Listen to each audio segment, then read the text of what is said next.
Welcome to Free ICT Tutorials Tamil Grade 8 ICT Second Term Exam Paper Discussion. English Media Students இந்த வீடியோவை பார்க்கலாம். தமிழ் பேப்பராக இருந்தால் கூட நான் இங்கிலீஷ் டேர்ம்ஸோட தான் உங்களுக்கு விளக்கத்தை தருவேன். ரைட். Part 1 first question.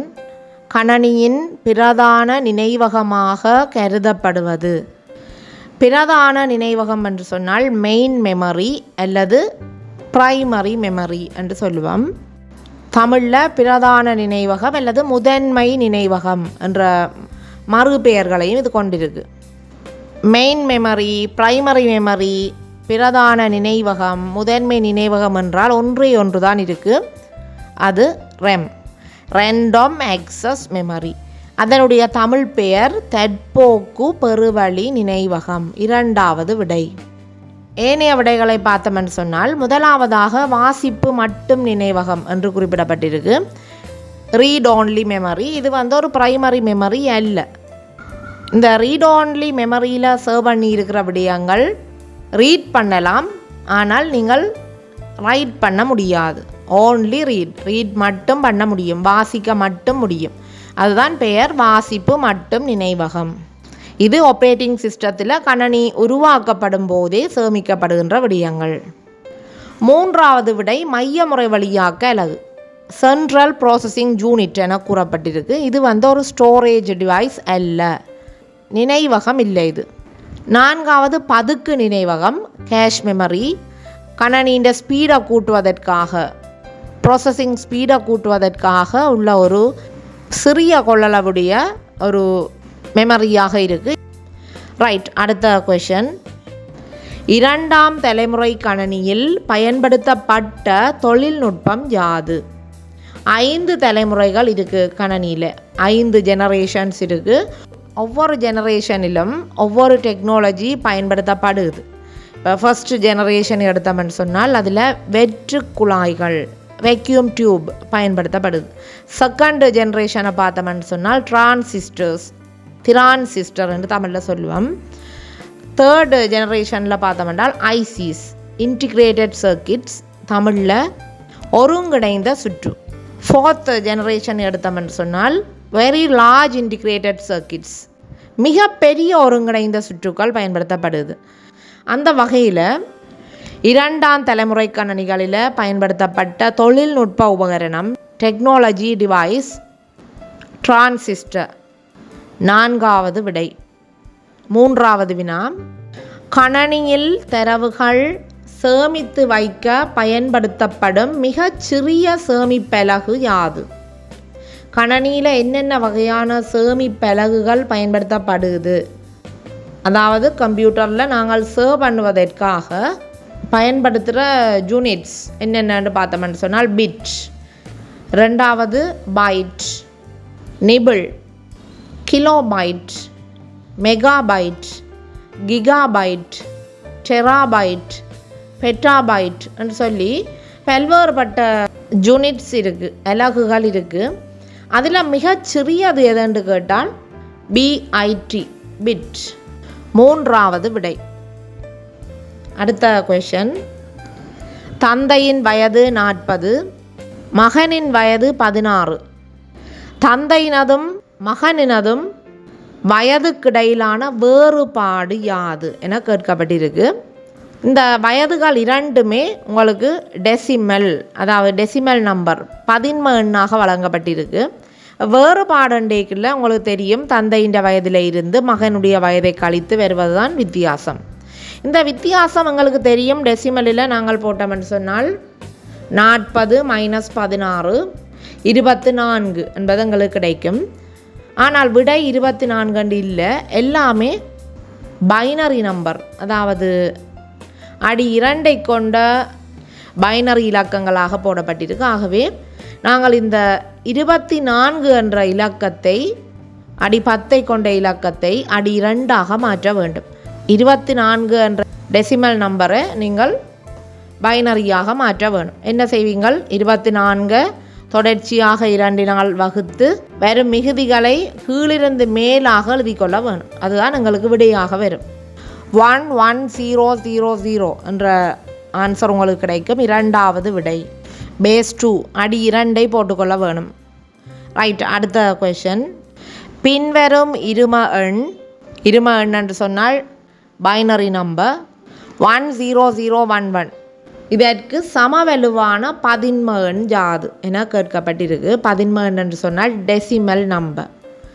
இரும எண் அல்லது துவித எண் என்று சொன்னால் பைனரி நம்பர். இங்கே பைனரி நம்பர் ஒன்று தரப்பட்டிருக்கு, அதை நாங்கள் டெசிமலாக மாற்றிக்கொள்ள வேணும்.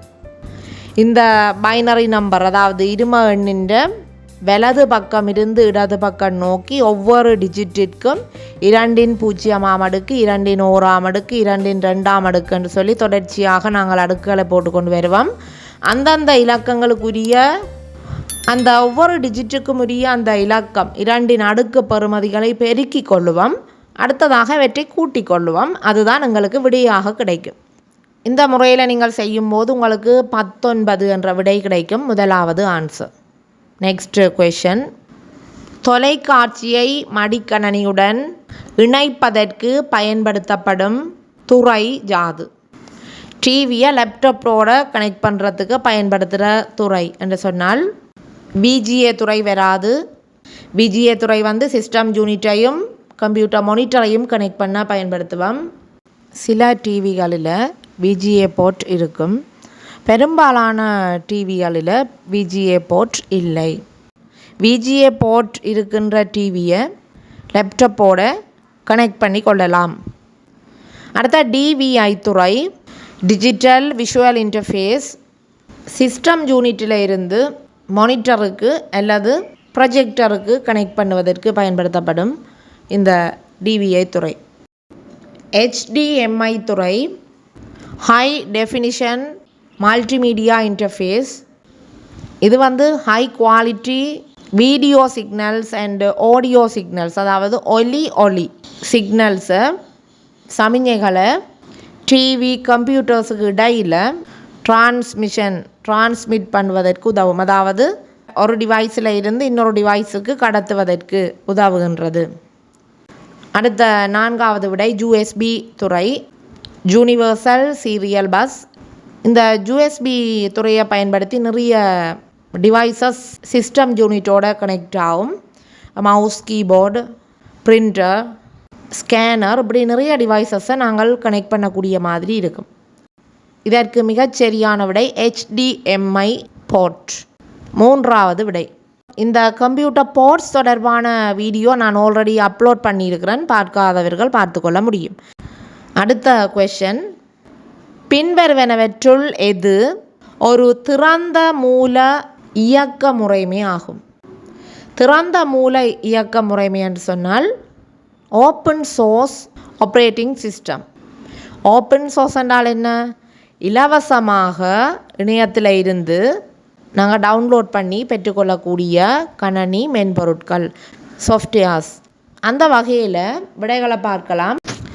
பிளாக்பெர்ரி OS ஆப்ரேட்டிங் சிஸ்டம் ஒரு ஓப்பன் சோர்ஸ் சாஃப்ட்வேர் இல்லை, ஓப்பன் சோர்ஸ் ஆப்ரேட்டிங் சிஸ்டம் இல்லை. இது க்ளோஸ்ட், அதாவது மூடிய மென்பொருள்னு சொல்லுவோம். மூடிய மென்பொருள்னு சொன்னால் நீங்கள் பணத்தை செலுத்தி அந்த மென்பொருளை, அந்த OSஐ நீங்கள் பெற்றுக்கொள்ளக்கூடிய மாதிரி இருக்கும். அடுத்த ஆப்பிள் கூட அப்படித்தான், இலவசமாக இல்லை. உபுந்து இலவசமாக பெற்றுக்கொள்ளக்கூடிய ஒரு OS ஆப்ரேட்டிங் சிஸ்டம் மென்பொருள். அடுத்த விண்டோஸ் உங்களுக்கு எல்லாருக்குமே தெரியும், அது ஒரு க்ளோஸ்ட் OSஆக இருக்குது. பணத்தை செலுத்தி தான் நாங்கள் எங்களுடைய கம்ப்யூட்டரில் நாங்கள் இன்ஸ்டால் பண்ணி கொள்ளுவோம். 7வது வினாவுக்குரிய சரியான விடை உபுந்து. 3வது விடை. அடுத்த கொஷன். பின்வருவனவற்றுள் சொல்முறை வழிப்படுத்தல் மென்பொருள் அல்லாதது. iWork பேஜ்ன்றது ஆப்பிள் நிறுவனத்தினால் MS வேர்டுக்கு பதிலாக பயன்படுத்துகிற ஒரு மென்பொருள். அடுத்தது வேர்டு பர்ஃபெக்ட். இதுவும் ஒரு வேர்டு ப்ராசஸிங் சாஃப்ட்வேராக இருக்குது. சொல்முறை வழிப்படுத்தல் மென்பொருள். மைக்ரோசாஃப்ட் வேர்டு, அது உங்கள் எல்லாருக்குமே தெரியும், டைப் பண்ணி கொள்வதற்காக பயன்படுத்தி கொள்கின்ற ஒரு மென்பொருள். அது எல்லாருமே பாவிச்சிருப்பீங்க, உங்களுக்கு தெரியும். 4வது லிபர் ஆஃபீஸ் இம்ப்ரெஸ், ப்ரெசன்டேஷன் செய்வதற்கான ஒரு மென்பொருள். அதாவது இப்போ MS ஆஃபீஸ் பேக்கேஜில் பார்த்தோம்னு சொன்னால் பவர் பாயிண்ட் ப்ரெசன்டேஷன். அதற்கு ஈக்குவலாக இருக்கின்ற அது போன்ற ஒரு மென்பொருள் தான் இது. ஆகவே 4வது விடை தான் இந்த வேர்டு ப்ராசஸிங் சாஃப்ட்வேர் அல்லாத ஒரு சாஃப்ட்வேர். அடுத்த கொஷன், கணனி ஒன்று வலையமைப்புடன் தொடர்பு படாதிருப்பதற்கு காரணமாக அமையக்கூடியது. ஒரு கம்ப்யூட்டர் நெட்வொர்க்கோட தொடர்பு பட முடியாமல் இருப்பதற்கான ரீசன் இதில் கேட்கப்பட்டிருக்கு. 1வது விடை மென்பொருள் சார் பிரச்சனைகள், software based problems.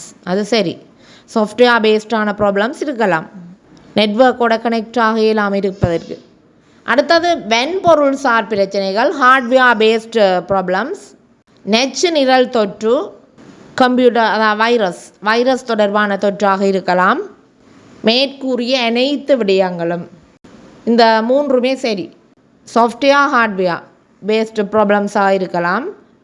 Computer virus பிரச்சனையாக இருந்தாலும் பெற்றுக்கொள்ள முடியாது நெட் கனெக்ஷனு. ஆகவே அனைத்தும் சரி என்ற 4வது விடை சரி. அடுத்த கொஷன், பின்வருவனவற்றுள் எது தேர்டட் பொறிக்கு உதாரணமாக அமைவது? தேர்டட் பொறி என்று சொன்னால் சர்ச் என்ஜின். சர்ச் என்ஜினுக்கும் வெப் ப்ரௌசருக்கும் வித்தியாசம் உங்களுக்கு தெரிய வேணும். இதில் 1வது விடை சஃபாரி. சஃபாரி என்றது ஒரு ஆப்பிள் நிறுவனத்தினால் தயாரிக்கப்பட்ட ஒரு வெப் ப்ரௌசர். ஐஃபோன்ஸில் நீங்கள் சஃபாரி வெப் ப்ரௌசரை பாவிச்சிருப்பீங்கள். அடுத்தது கூகுள் என்றது ஒரு சர்ச் என்ஜின், தேர்டட் பொறி. அடுத்தது இன்டர்நெட் எக்ஸ்ப்ளோரர், இது ஒரு வெப் ப்ரௌசர், இணைய பக்கத்தை பார்வையிட நாங்கள் பயன்படுத்துகின்ற ஒரு வெப் ப்ரௌசராக இருக்குது. அடுத்த கூகுள் குரோம், இதுவும் ஒரு வெப் ப்ரௌசராக இருக்குது. விலை மேலோடி என்று சொல்லுவோம் வெப் ப்ரௌசரை தமிழில். அந்த வகையில் இதற்குரிய சரியான விடை தேர்டட் பொறி எனும்போது 2வது விடை கூகுள். அடுத்த வினா, ALU என்பதன் விரிவாக்கம் யாது? ALU என்பது CPU-வின் ஒரு உள்ளடக்கம். CU, ALU, மெமரி ரெஜிஸ்டர்ஸ் என்று படிச்சிருப்பீங்கள். CU என்று சொன்னால் கண்ட்ரோல் யூனிட், ALU என்று சொன்னால் அரித்மெட்டிக் அண்ட் லாஜிக்கல் யூனிட், மற்றது மெமரி ரெஜிஸ்டர்ஸ். அப்போ ALUண்ட விரிவு அரித்மெட்டிக் லாஜிக்கல் யூனிட். 2வது விடை. மிகுதி வினாக்களை அடுத்த காணொளியில் பார்க்கலாம். நன்றி.